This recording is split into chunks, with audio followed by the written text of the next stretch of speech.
Hey guys, it's Ethan Hill, handsome and wealthy, and today we're going to be talking about emotional unavailability in men and women. All right? So guys, you say they ghosted you. You say they couldn't open up. But here's the real question. Are they emotionally unavailable, or are you emotionally unavailable too? Okay?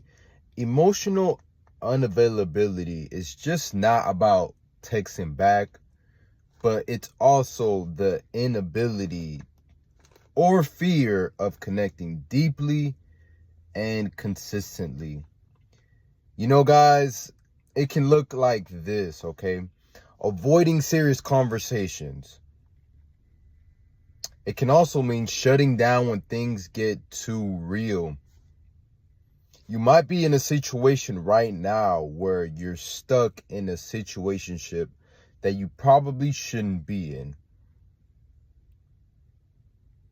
And then most of the time when you are emotionally unavailable, it means that you're just not ready for anything seriously at the moment. Okay?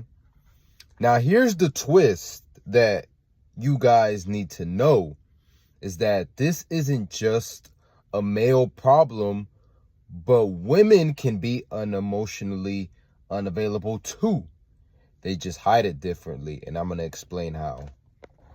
But before I do that, let me dive into how men are emotionally unavailable. Now, men are often taught to man up, right? Be strong, not soft. Don't cry. Don't have tears. Don't be so emotionally weak. So instead of talking about what they feel, we distract ourselves with work, with sex, with money, with gym time, everything but vulnerability.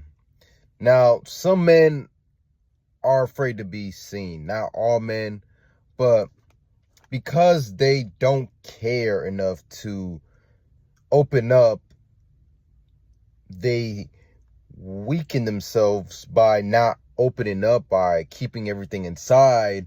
And once we do keep everything inside and bottled up, that's why we explode, that's why we rage, that's why we crash out, right? And we just go off the walls and just tend to be extreme with everything.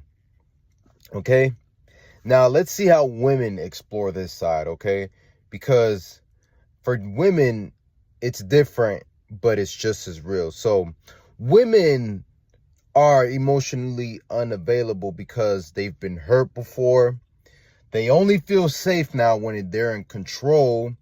And then thirdly, their hyper independence becomes a shield, becomes their safe zone. Now, instead of opening up, they overthink. Instead of trusting now, they test. And instead of leaning into their love, they lean more into survival mode. Now, the way two emotionally unavailable people keep themselves in a loop is that they dance around their connections without ever truly meeting one another, without ever compromising to meet themselves in a healthy and loving situation. Now, how does this happen, okay? This happens because one becomes the chaser, the pursuer, and the other one becomes the distancer, and they go and they ghost, okay? So the one that does happen to find themselves in the position, the one will say, "Why can't you open up?" While the other says, "Why do you need so much?" Okay?